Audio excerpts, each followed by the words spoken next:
গল্পের শুরুতে আমরা ডেরেক নামের একটি ছেলেকে দেখতে পাই যে ট্রেনে টিটি থেকে পালিয়ে যায়। সে দৌড়াচ্ছিল কারণ সে টিকিট ছাড়াই এই ট্রেনে উঠেছিল এবং কিছুক্ষণ পর এটি চলতে শুরু করে। ট্রেন থেকে লাফ দেয় এবং মায়া নামের একটি মেয়ে তাকে তা করতে দেখে, যে সম্প্রতি সে তার পরিবারের সাথে এখানে এসেছিল এবং ডেরিককে দেখার পর তার প্রতি আকৃষ্ট হয় এবং সে তার দিকে একটানা তাকাতে থাকে এবং ডেরিকও এই জিনিসটি লক্ষ্য করে, কিন্তু সেই সময় সে সেখানে থাকে। ডাইরেক্ট তার বড় বোন শার্লটের সাথে একটি আইসক্রিম পার্লার থেকে আইসক্রিম নিতে যান। শার্লটের বাড়িতে পৌঁছায় যেখানে সে তাকে দেখে অবাক হয় কারণ ডেরিক তাকে সেখানে নিয়ে এসেছিল, কিন্তু আসার আগে সে কিছু জানায়নি। তার সাথে আরো কথা বলার পর ডেরেক জানতে পারে যে আজ শার্লট তার নতুন প্রেমিকের সাথে ডেটে যাচ্ছে, কিন্তু ডেরেক এটা শুনে একেবারে হতবাক। সে এটা পছন্দ করে না কারণ সে ছোটবেলা থেকেই শার্লটকে ভালোবাসে এবং তার সাথে তার সম্পর্ক ছিল। আমি আসতে চেয়েছিলাম, তারপর কিছুক্ষণ পর শার্লট তার প্রেমিকের সাথে চলে যাবে। তার চলে যাওয়ার পর এরপর পরিচালক তার ঘরের ভেতরে একটি গর্তের মধ্য দিয়ে তাকান যেখানে একজন মানুষের অনেক মৃতদেহ পড়ে আছে, লাগেজ রাখা ছিল। তারপর রাতে শার্লট তার প্রেমিক পিটারের সাথে বাড়ি আসে, যার কারণে শার্লট তার প্রেমিকের সাথে শোবার ঘরে থাকায় ডেরেককে সারা রাত সোফায় ঘুমাতে হয়। সে সারা রাত পিটারের সাথে ঘনিষ্ঠ ছিল। তারপর পরের দিন সকালে যখন ডাইরেক্ট ঘুম থেকে ওঠে, পিটার তাকে চুমু খায়, তার কাছে কথা বলতে আসে, কিন্তু ডাইরেক্ট তার সাথে ঠিকমতো কথা বলে না। তারপর পিটার চলে যায়।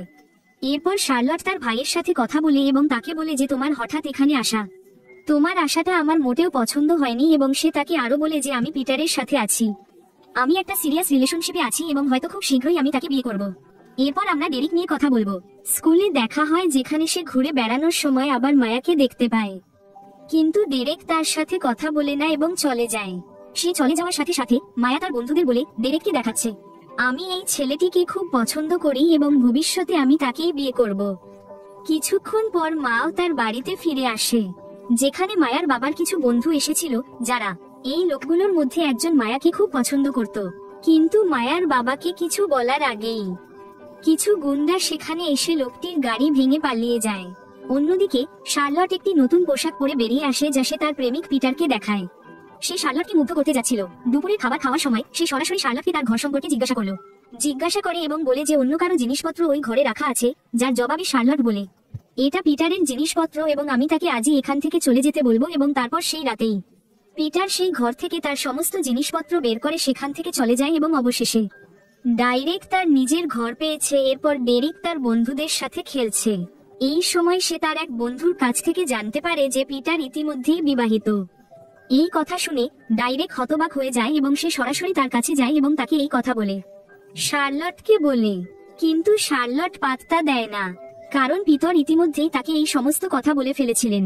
একই সময়ে শার্লট ডেরেকের উপর আরো বেশি রেগে যান কারণ সে জানতে পেরেছিল যে ডাইরেক্ট তার পোশাকের কারণে তাকে অনুপযুক্ত মন্তব্য করেছে, যার ফলে শার্লট রেগে ডাইরেক্টকে চলে যেতে বলে। ইতিমধ্যে একজন লোক শার্লটের বাড়ি বিদ্যুৎ বিল নিয়ে সেখানে উপস্থিত হলো। এসে বলে যে তুমি 3 মাস ধরে তোমার বিল পরিশোধ করনি। এ থেকে আমরা জানতে পারি যে শার্লটের আর্থিক অবস্থা খুবই খারাপ, তাই লোকটি তাকে বিল পরিশোধের জন্য কিছু সময় দেয় এবং চলে যায়। ইতিমধ্যে ডাইরেক্ট রেগে যায় এবং তার জিনিসপত্র গোছাতে শুরু করে, কিন্তু তারপর শার্লট সেখানে এসে তাকে থামায়। আসলে শার্লট আগেও একবার তাকে এভাবেই তার বাসা থেকে বের করে দিয়েছিল। এরপর ডাইরেক্টকে বেশ কয়েকদিন রাস্তায় থাকতে হয়েছিল, তাই এখন শার্লট চাইছিল না যে ডেরিক আবার সেই সবের মধ্য দিয়ে যাক। অন্যদিকে ডেরিক এটি দেখে খুব আবেগপ্রবণ হয়ে পড়ে এবং শার্লটকে জড়িয়ে ধরে কাঁদতে শুরু করে। তারপর পরের দিন সুপারমার্কেটে কেনাকাটা করার সময় পরিচালক মায়ার সাথে দেখা করেন। এরপর দুজনেই একসাথে বসে কথা বলতে শুরু করে। এখানে মায়ার কথা শুনে আমরা জানতে পারি যে সে ডেরিককে খুব পছন্দ করে। সে এমনকি তাকে বিয়ে করার কথাও বলে, কিন্তু ডাইরেক্ট এটাকে কেবল একটা রসিকতা মনে করে চলে যায়। পরে যখন ডাইরেক্ট তার বাড়িতে পৌঁছায় তখন সে সেখানে পিটারকে দেখতে পায়, যে অন্য মেয়ের সাথে ঘনিষ্ঠ হচ্ছিল। এটা দেখে সে পিটারকে ঘরে আটকে রেখে বাইরে বেরিয়ে আসে এবং তার বোনের ফিরে আসার জন্য অপেক্ষা করতে থাকে। তারপর কিছুক্ষণ পর যখন শার্লট তার বাড়িতে আসে, তারপর পিটারের কাজ দেখে সে খুব রেগে যায়। পিটার তাকে বোঝানোর জন্য যথাসাধ্য চেষ্টা করে, কিন্তু শার্লট খুব রেগে আছে, তাই সে পিটারের সাথে সম্পর্ক ছিন্ন করে। অন্যদিকে ডাইরেক্ট এই সব দেখে খুব খুশি। তারপর কয়েকদিন পর আমরা দেখি যে বিদ্যুৎ বিল টাকা না দেওয়ার কারণে কোম্পানি তার বাড়ির বিদ্যুৎ সংযোগ বিচ্ছিন্ন করে দেয়। এটা দেখে শার্লট খুব বিরক্ত হয়ে ওঠে, তাই ডাইরেক্ট এসে তাকে সামলানোর চেষ্টা করে, কিন্তু শার্লট তার কথা শোনে না। এই সব দেখে পরিচালক বুঝতে পারেন যে বাড়িতে বিরাট আর্থিক সমস্যা রয়েছে। তাই পরের দিন থেকে সেও একটি কোম্পানিতে খণ্ডকালীন চাকরি শুরু করবে। একই রকম কাজ করার সময় সে আবার মায়ার সাথে দেখা করে, যেখানে মায়া ডাইরেক্টকে কাজ করতে দেখে এবং বুঝতে পারে যে তার টাকার খুব প্রয়োজন। তারপর মায়া যখন জিজ্ঞেস করে তখন পরিচালকও তাকে সবকিছু বলে দেয়। বিদ্যুৎ বিল পরিশোধ না করার কারণে তার বাড়ির বিদ্যুৎ সংযোগ বিচ্ছিন্ন করা হয়েছে। যখন মায়া এই বিষয়টি জানতে পারে তখন সে ডেরিককে সাহায্য করার সিদ্ধান্ত নেয়। এরপর সে তাকে এমন এক জায়গায় নিয়ে যায় যেখান থেকে দুজনেই একটা বড় তারা কিছু কার্পেট চুরি করে এবং কিছু টাকা জোগাড়ের জন্য বিক্রি করে। কিন্তু তার কি এখনো বিল পরিশোধ করার জন্য কিছু টাকা আছে? যখন সে পড়াশোনা করছিল মায়া তাকে বলল, এই বিষয়টা নিয়ে চিন্তা করো না, বাকি টাকার ব্যবস্থা আমি করে দেব। মায়া তারপর তার বাড়িতে ফিরে আসে, যেখানে তার বাবার বন্ধুরা দুপুরের খাবারের জন্য এসেছিল। তাদের সাথে আরো কথা বলার সময় মায়া তাদের বলে যে সে একজন ডাক্তার হতে চায়। এই কথা শুনে তার বাবার বন্ধুরা তাকে নিয়ে মজা করতে শুরু করে। মায়ার এটা দেখে খুব খারাপ লাগে, কিন্তু সে সেখানে তাদের কিছু বলে না। তারপর সে তার বাড়ি থেকে কিছু টাকা চুরি করে ডাইরেক্টকে দেয়। এরপর ডাইরেক্ট তার বিদ্যুৎ বিল পরিশোধের জন্য টাকা ব্যবহার করে। তারপর আমরা ডাইরেক্ট এবং মায়াকে কথা বলতে দেখি, যেখানে পরিচালক মায়াকে ধন্যবাদ জানাচ্ছিলেন কারণ সে তার জীবন বাঁচিয়েছে। যে সাহায্য করেছিল সে মায়াকে বলে যে আমি তোমার এই উপকারের প্রতিদান কখনোই দিতে পারবো না, আমি তোমাকে ভুলবো না এবং যখনই তোমার আমার প্রয়োজন হবে আমি তোমার জন্য থাকবো। এরপর ডেরেক বাড়িতে আসে এবং আলো ফিরে আসার জন্য অপেক্ষা করে এবং তারপর কখন আলো ফিরে আসে। তাই ডেরেক তাকে দেখে খুব খুশি কারণ সে ভেবেছিল যে এখন শার্লট তার উপর রেগে আছে। সে এটা করবে না এবং হয়তো সেও তার সাথে ঘনিষ্ঠ হবে। কিছুক্ষণ পর সে উপরে বাথরুমে যাবে। সে শার্লট যেখানে বাথটাবে স্নান করছে সেখানে যায় এবং সরাসরি তার কাছে আসে এবং তাকে সে তাদের আইসক্রিম দেয়। তারপর দুজনেই সেখানে বসে আইসক্রিম খেতে শুরু করে। কিন্তু তারপর তাদের বাড়ির দরজার ঘন্টা বাজলো এবং সে সরাসরি নিচে নেমে গেল এখানে দেখতে। কিন্তু মায়া তার সাথে দেখা করতে এসেছিল, আসলে সে এখানেই ছিল। কিন্তু সে ডাইরেক্টকে তার বাবার সম্পর্কে কিছু বলতে এসেছিল, কিন্তু ডাইরেক্ট তাকে এখনই চলে যেতে বলে এবং বলে যে আমরা আগামীকাল এই বিষয়ে কথা বলবো। এখন মায়ার এই কথা শুনে খুব খারাপ লাগে এবং সে হতাশ হয়ে সেখান থেকে চলে যায়। কিন্তু ডেরেক এতে বিরক্ত হয় না এবং সে উঠে আসে এবং শার্লটের আরো কাছে যাওয়ার চেষ্টা করে।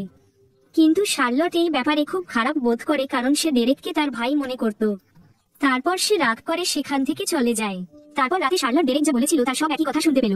এইসব চিন্তা তার মনে আসতে থাকে, যার কারণে সে ঘুমাতে পারে না এবং সে ডেরেকের কাছে আসে এবং তাকে সান্ত্বনা দেওয়ার চেষ্টা করে। কিন্তু তারপর ডেরেক তাকে বলে যে আমি তোমাকে ছোটবেলা থেকেই ভালোবাসি, আর তুমি আমার বোনও নও কারণ আমার বাবা তোমার মায়ের দ্বিতীয় স্বামী। এখন শার্লট তার কথা ঠিক মনে করে, যার পরে তারা দুজনেই তখনই ঘনিষ্ঠ হতে শুরু করে। তারপর পরের দিন আমরা দেখি যে ডেরেক অনেক বেশি খুশি। কিন্তু তারপর সে পিটারকে সুপারমার্কেটে শার্লটের জন্য একটি পোশাক কিনতে দেখে। এটা দেখে সে বুঝতে পারে যে পিটার এখন শার্লটের বাড়িতে যাচ্ছে, তাই সে তাকে জিজ্ঞাসা করে। সে তার বাড়িতে তাড়াতাড়ি আসে এবং ডোরবেল নষ্ট করে যাতে শার্লট পিটারের কথা শুনতে পারে। পিটার শার্লটের সাথে দেখা করতে না আসা পর্যন্ত তার আগমন সম্পর্কে কোনো তথ্য নেই। ডাইরেক্ট তাকে বাইরে থামিয়ে বলে যে শার্লট এখনো বাড়ি আসেনি, কিন্তু তা সত্ত্বেও পিটার চেক করার জন্য ডোরবেল বাজায় এবং যখন সে অন্য ব্যক্তির কাছ থেকে কোনো সাড়া পায় না, যখন সে তার সাথে দেখা করে তখন সেও ভাবে যে হয়তো শার্লট বাড়িতে নেই, তাই সে সেখান থেকে চলে যায়। সে শার্লটকে নিয়ে সোজা বাড়ি চলে যায় দুটি টিকিট নিয়ে সিনেমা দেখার জন্য।